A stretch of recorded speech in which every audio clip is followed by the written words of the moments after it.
Hey, it's Zach, Ohio Skater. I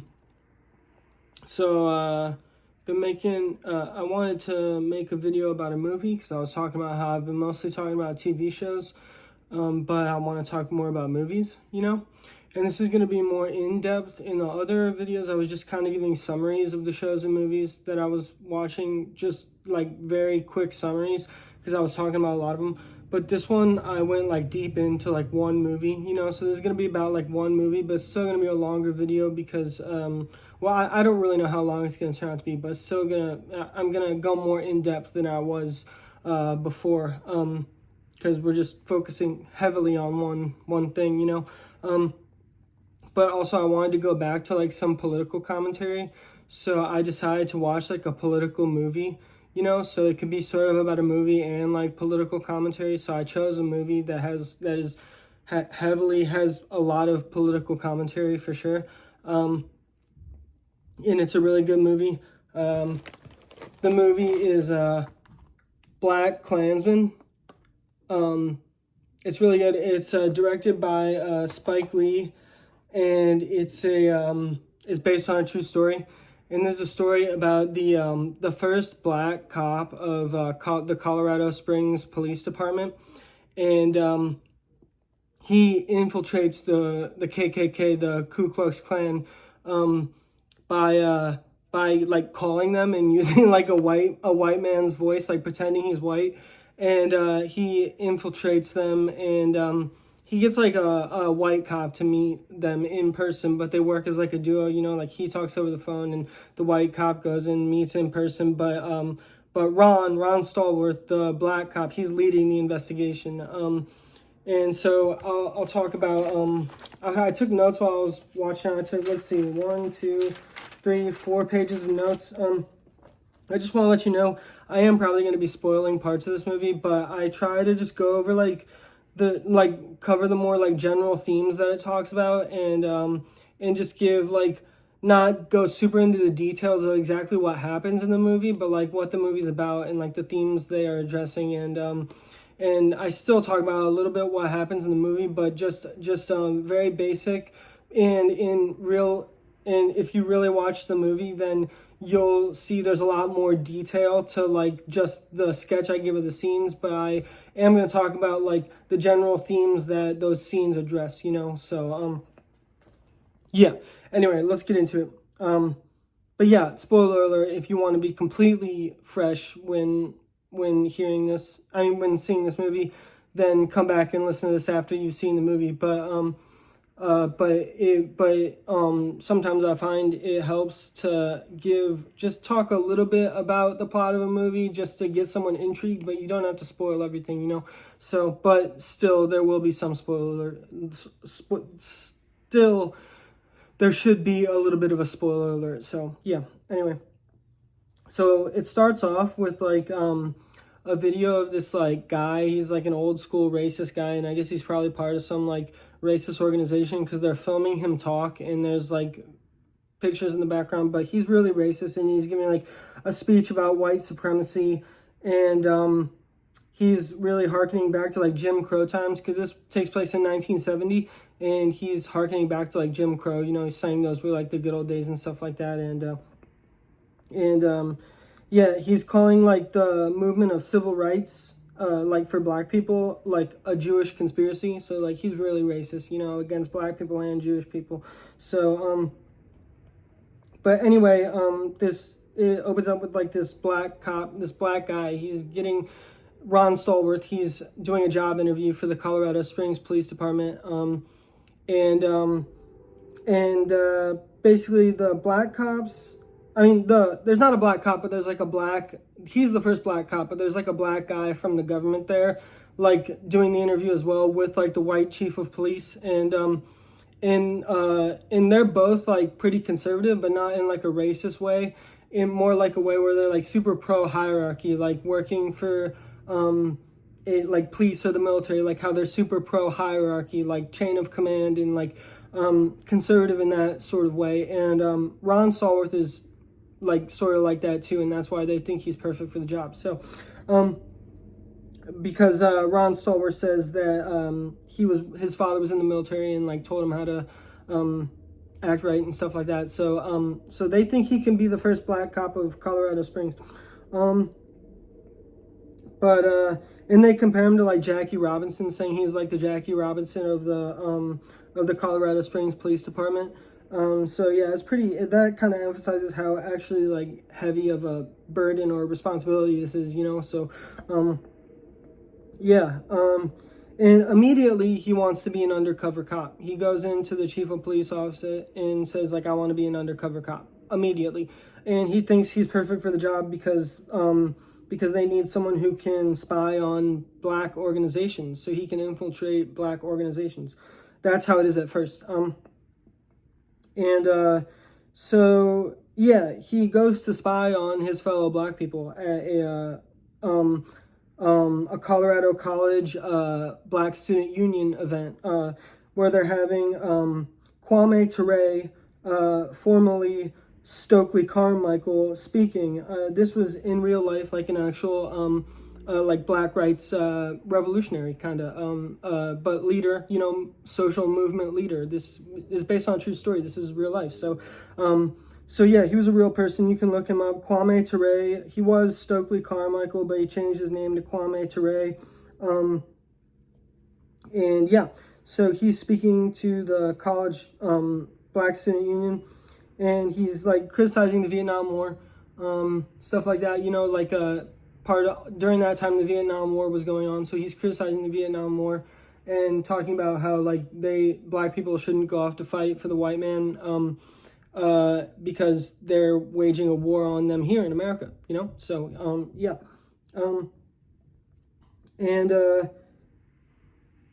yeah, so he talks about like revolution one-on-one with the undercover cop Ron Stallworth. Obviously he doesn't know he's undercover, but he talks about revolution directly with Ron Stallworth, the cop. And at the end, when he's sort of meeting with people, there's a white cop there that's like really fucking racist, and he does some shit to Kwame and some girls from the Black Student Union at that event, after the event, yeah, so it just shows how, despite how they hired Ron Stallworth, there's still like a lot of white racist, right-wing cops, you know.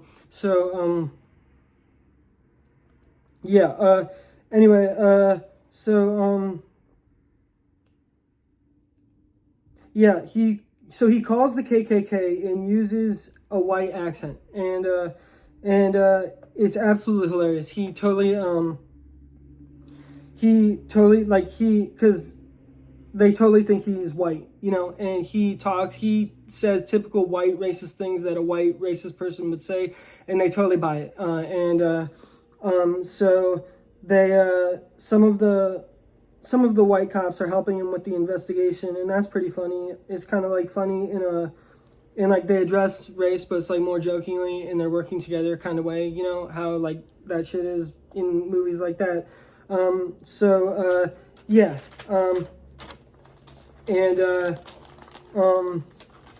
And one of the white cops is Jewish, and the Jewish cop is the guy who goes undercover and meets the KKK in person. And his name is Flip Zimmerman.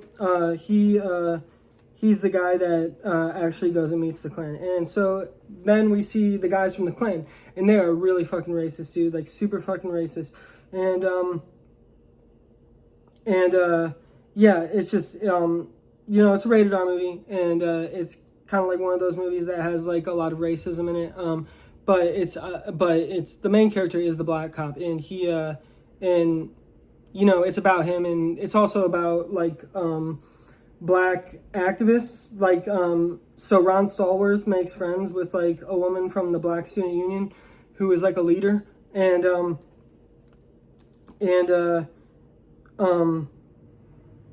but she doesn't know he's a cop yet. Yeah, so Ron keeps hanging out with the activists too, but he's like really into this girl, and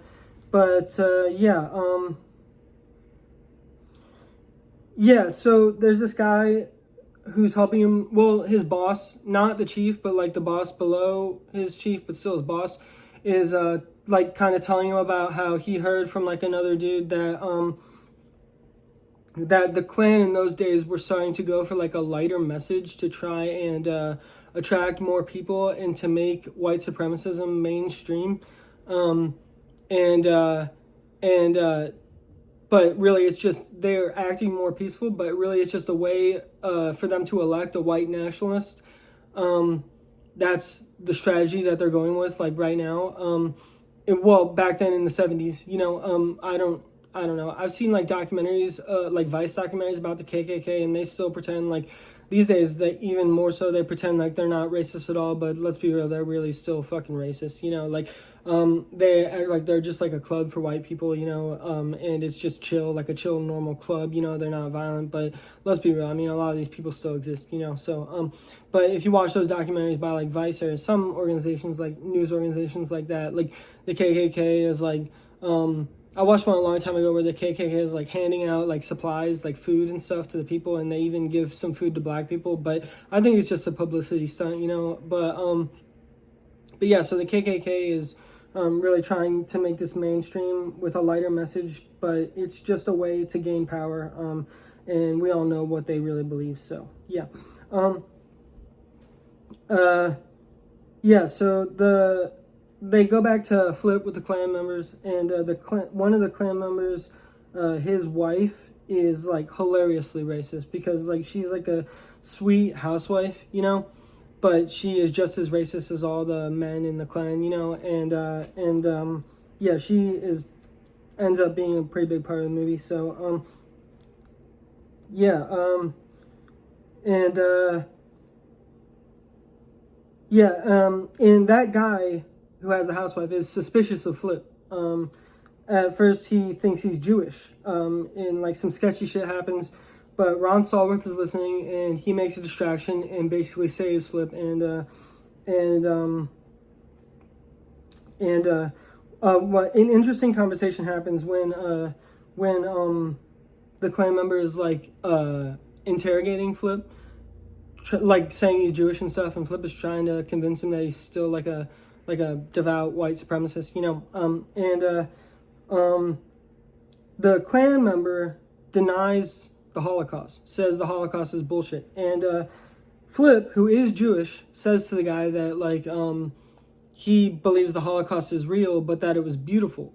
Obviously, he's an undercover cop, so he doesn't really believe this, but he's trying to outdo the Klan member in racism. You know what I'm saying? And it's really, obviously, that's a touchy subject, and but it just goes to show how good of an undercover cop this dude was, So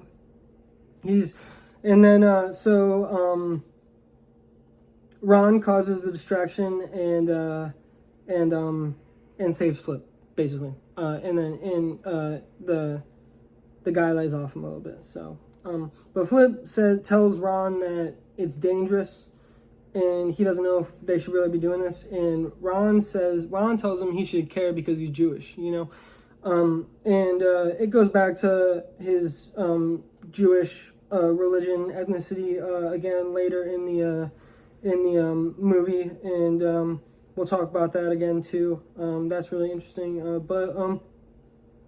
But then Ron keeps up with the phone calls, the real Ron Stallworth, he keeps up with the phone calls, and he starts talking directly to David Duke. And he did do this in real life. This is a true thing that really happened. This black cop, Ron Stallworth, in real life, had regular phone calls with David Duke. I don't know about regular, but it confirmed that he did have phone calls with David Duke and pretending to be a white man. So this part of the movie is definitely real. And it's still fucking hilarious because he keeps pretending to be a white guy and he's using all these stereotypes that like David Duke is agreeing with, and but he doesn't realize that Ron is a black man. So it's really funny. And the white cop, the racist white cop who was racist to Kwame Ture and the Black Student Union, he keeps being racist, and he's really racist to Ron, like in the cop office and stuff like that, in everything whenever he sees him. And so Ron is back with the girl, Patrice, the leader of the Colorado College Black Student Union, and she's talking about, still doesn't know he's a cop. She's talking about how you can't change things from the inside. Ron is trying to say, like, can't there be a black cop that can change things from the inside? And she's saying, like, no, you can't change things from the inside. It has to be like away from the system. You know, it can't be through the government. You know, well, Ron doesn't really realize that at first. Because he says, like, so you should just give up. He doesn't really think of things like that. He's thinking of, like, doing things through the government. He doesn't really think that change can, like, he probably does, but he probably doesn't really think about how change can come from the outside as much as it can come from the inside. I mean, he's a cop. And but he says, so you just give up, like, give up on trying to change things. And she says, no, we fight for what people really need, you know. And this is common among black people, black activists, not just black activists, white activists, any type of activists on the left. You know, they don't like doing things through the system as much as they like doing things outside of the system.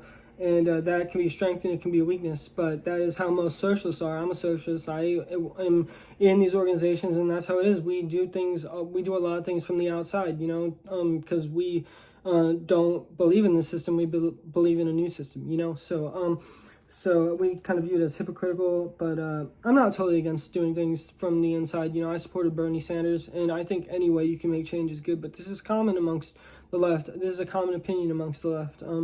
That change should be made outside of the system to bring about a new system rather than working in this corrupt system. So that's definitely a big thing in real life, actually, on the left, definitely. So yeah, and it goes back to Flip with the Klan, and the Klan guys keep being, like, so fucking racist. But it's funny because they're super dumb. They're like rednecks, and I'm not trying to say that all, like, country people are, like, racist, but these guys are typical redneck types that are, like, super racist, you know. And it's funny because it depicts them as, like, really stupid, you know, like, really dumb. Especially this one guy, this bigger guy, who's actually in a lot of other things. He's actually in Cobra Kai. He's Stingray from Cobra Kai. I don't know his actor name, but he's Stingray from Cobra Kai. He's like this really dumb racist guy who's part of the Klan, like, really like the I don't know, the clown in the group, and it's hilarious. Yeah, and then it goes back to Flip talking about how he's Jewish, and he says, you know, he wasn't really super Jewish growing up in, like, the stereotypical sense. Like, he wasn't really into all, like, going to a synagogue and going to all these, like, Jewish events. He knew he was Jewish, but it wasn't really a big thing in his life.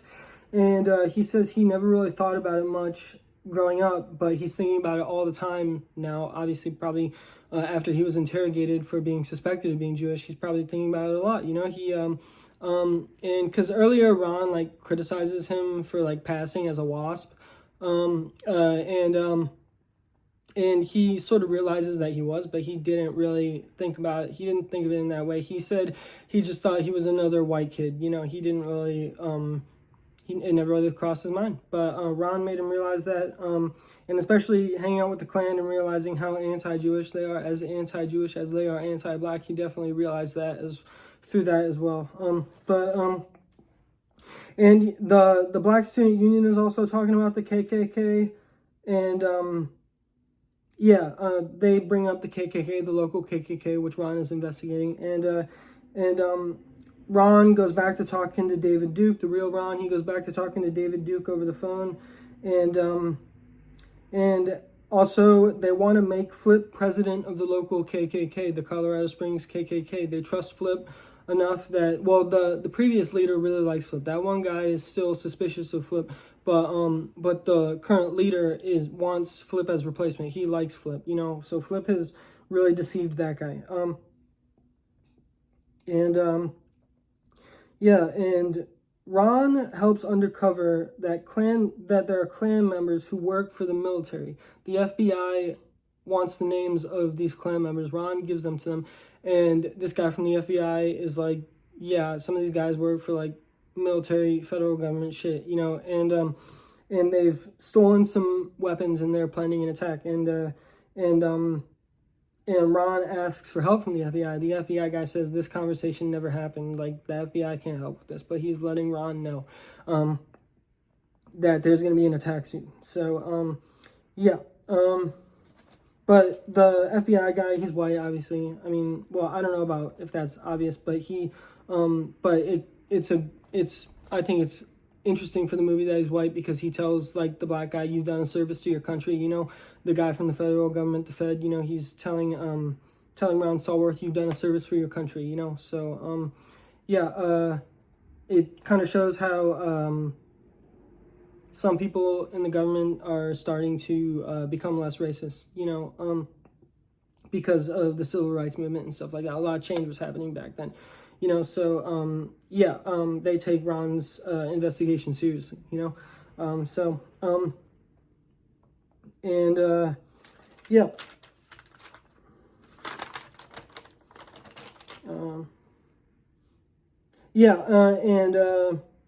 He tells Patrice there's going to be an attack, and Patrice realizes he's a cop and is disgusted by him. Patrice, the leader of the college black student union, realizes he's a cop when he tries to warn her about the attack, and she's disgusted by him and doesn't want to talk to him anymore. So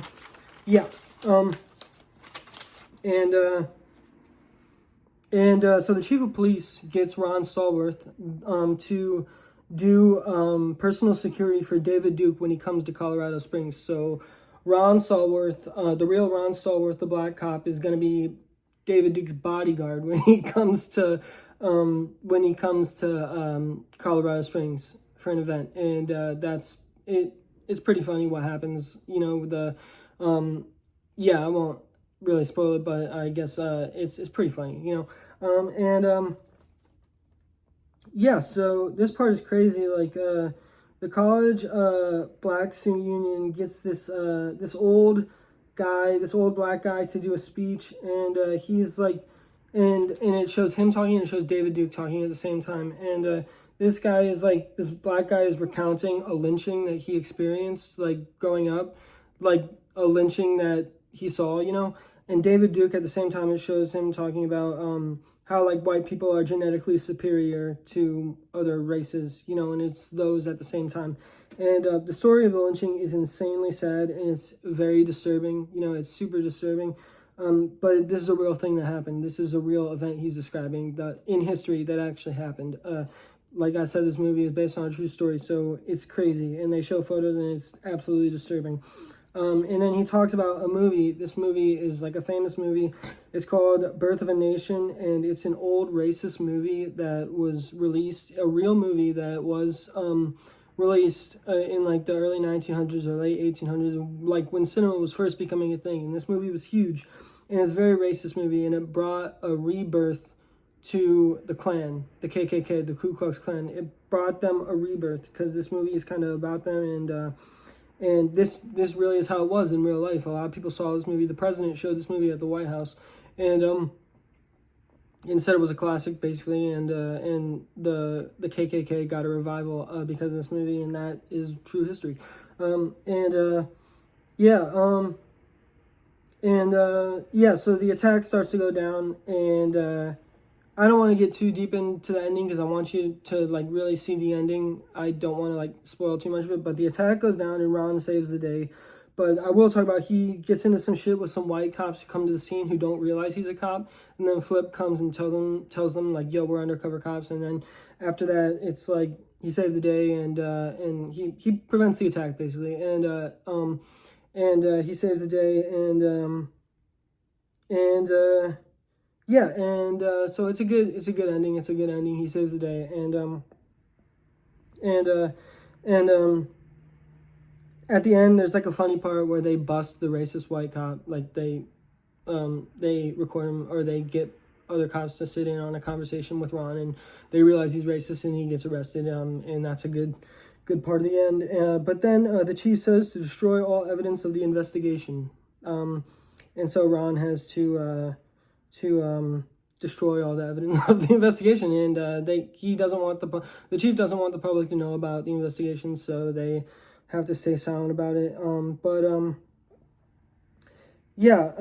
then it shows clips of Charlottesville at the end, like Charlottesville that happened in real life like a few years ago, like the Unite the Right rally, where there was like all these white supremacists, and there was all these people who were supportive of Black Lives Matter as well, like on the other side. And there was a car that ran into the crowd and killed a woman, and it shows clips of that whole thing, and it shows Donald Trump speaking in his rhetoric around that time, saying like some of those people were good people, not all of them were white supremacists. But it shows David Duke, a real video of the real David Duke voicing support for Trump, and it shows the clip of the car, and it's very sad, and it links everything that happened in the past to the modern day, what's going on again today with Black Lives Matter and everything like that. And I guess more recently with ICE and stuff like that, still with like Hispanic people, you know, like everything that's going on today. The most recent thing where like the ICE cop shot that woman, it's just like Black Lives Matter,